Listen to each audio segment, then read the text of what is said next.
Hello दोस्तों, आपका स्वागत है डी के अमेजिंग नॉलेज पर। आज का टॉपिक है त्रयंबकेश्वर ज्योतिर्लिंग मंदिर के बारे में रोचक तथ्य और कुछ अनोखी जानकारियाँ।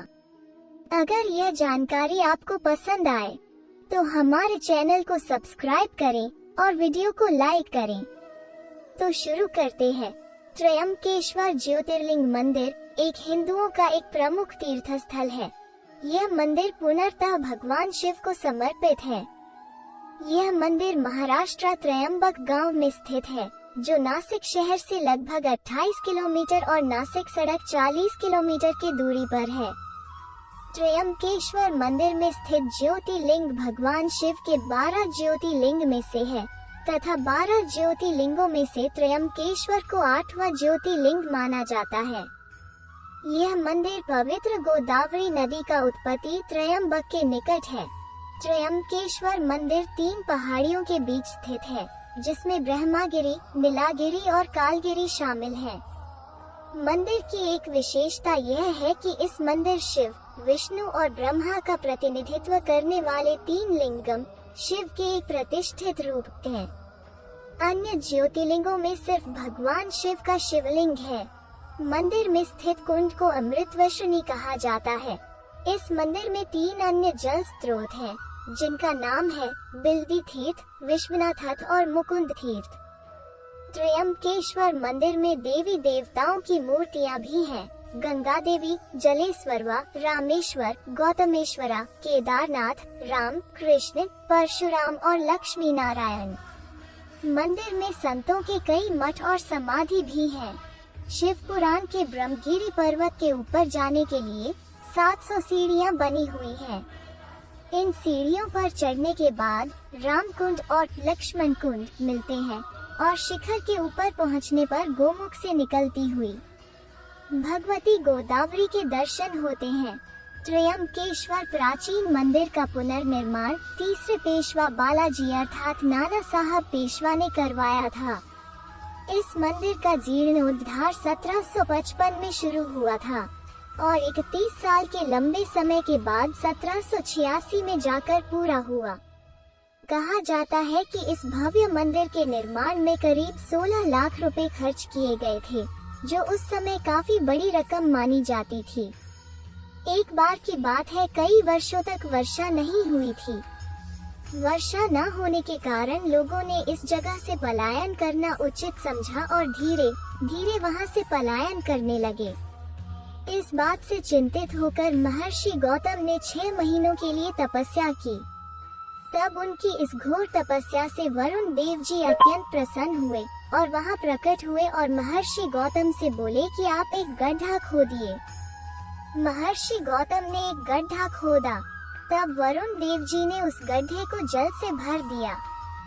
जल भरने के बाद वहाँ पेड़ पौधे उगने शुरू हो गए और सब जगह हरियाली छा गई और सभी मनुष्य, पशु, पक्षी जो पलायन कर गए थे यहाँ आ गए।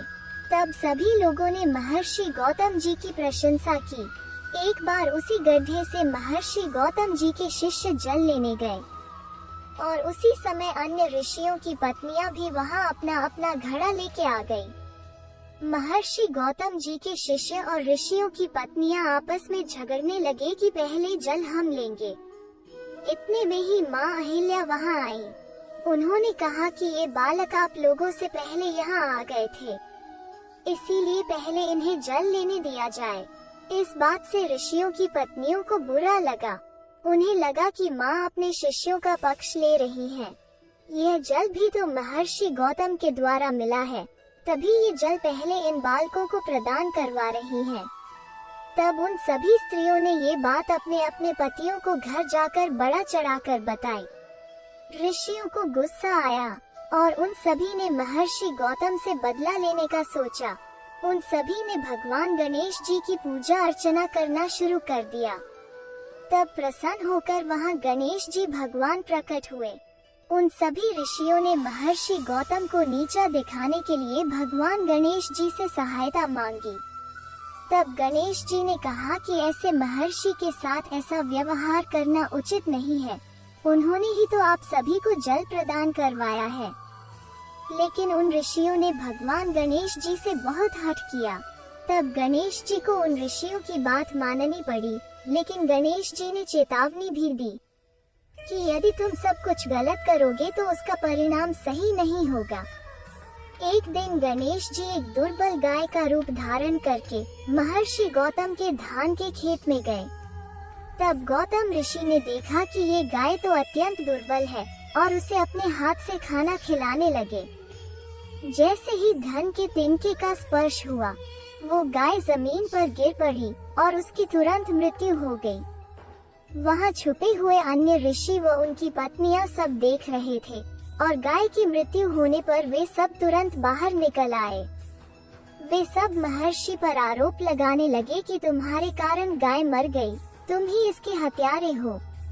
वे सब बोले कि जब तक तुम यहाँ रहोगे तब तक पितृगण और अग्नि देव हमारे हवन को ग्रहण नहीं करेंगे।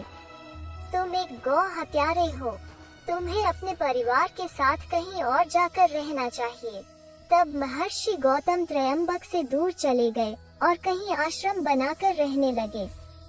यहाँ भी ऋषि उन्हें बहुत परेशान करने लगे और पूजा, हवन, यज्ञ आदि करने से रोकने लगे। तब गौतम जी ने गौ हत्या शुद्धि के लिए सबसे प्रार्थना की। तब उन ऋषियों ने कहा कि यदि तुम अपने पाप को प्रकट करते हुए 3 बार पृथ्वी की परिक्रमा करते हो, फिर यहीं वापस आकर 1 महीने तक व्रत करते हो, फिर उसके बाद ब्रह्मागिरि पर्वत की 100 बार परिक्रमा करते हो, तभी उसके बाद ही तुम्हारी शुद्धि होगी। या फिर यहाँ गंगा जी का जल लाकर उसी से स्नान करो और 1 करोड़ पार्थिव लिंग बनाकर महादेव शिव जी की आराधना करो। फिर इसके बाद गंगा में स्नान करके ब्रह्मागिरि पर्वत की 11 बार परिक्रमा करो। फिर इसके बाद 100 घड़ों के जल से पार्थिव शिवलिंग को स्नान कराने के बाद ही तुम्हारा उद्धार होगा। ऋषियों के कहे अनुसार ही महर्षि गौतम ने ठीक वैसा ही किया। माँ अहिल्या ने भी अपने पति का इसमें साथ दिया। इस प्रकार भगवान शिव जी अत्यंत प्रसन्न हुए और वहाँ प्रकट होकर बोले कि आप मनचाहा वर मांग सकते हो। गौतम ऋषि ने कहा कि मुझे गौ हत्या मुक्त कर दो, इस पाप से मुझे मुक्त कर दो। तब भगवान शिव जी ने कहा कि महर्षि आप सदा ही निष्पाप हो, इन दुष्टों ने ही तुम्हारे साथ छल किया है, तुम पहले से ही गंगा की तरह पवित्र हो, उन पापियों का कभी उद्धार नहीं होगा, क्योंकि उन सब ने मिलकर आपके साथ छल किया है। तब महर्षि ऋषि ने कहा कि यदि ऐसा ये ऋषि न करते तो मुझे आपके दर्शन भी कभी न होते। यदि आप मुझसे प्रसन्न हैं, तो मुझे माँ गंगा प्रदान कीजिए। तब शिव जी ने माँ गंगा को धरती पर फिर से अवतरित होने को कहा। तब माँ गंगा ने कहा कि मैं यहाँ तभी निवास करूँगी जब आप अपने परिवार के साथ यहाँ लिंग रूप में निवास करेंगे। तब शिव जी ने कहा तथास्तु। देवतागण बोले कि जब जब बृहस्पति सिंह राशि में प्रवेश करेंगे तब सभी देवगण यहाँ पधारेंगे। इस प्रकार वहाँ माँ गंगा गोदावरी रूप में विख्यात हैं और शिव जी वहाँ त्र्यंबकेश्वर ज्योतिर्लिंग नाम से विराजमान है। यहाँ आने वाले हर एक भक्तगण की मनोकामना पूर्ण होती है। दूर दूर से भक्तगण इस ज्योतिर्लिंग के दर्शन करने के लिए आते हैं और पाप मुक्त होते हैं। यहाँ शिव भगवान जी सभी मनुष्यों की मनोकामना पूर्ण करते हैं। ऐसी और जानकारी के लिए हमारे चैनल पर बने रहें और वीडियो को पूरा देखने के लिए धन्यवाद।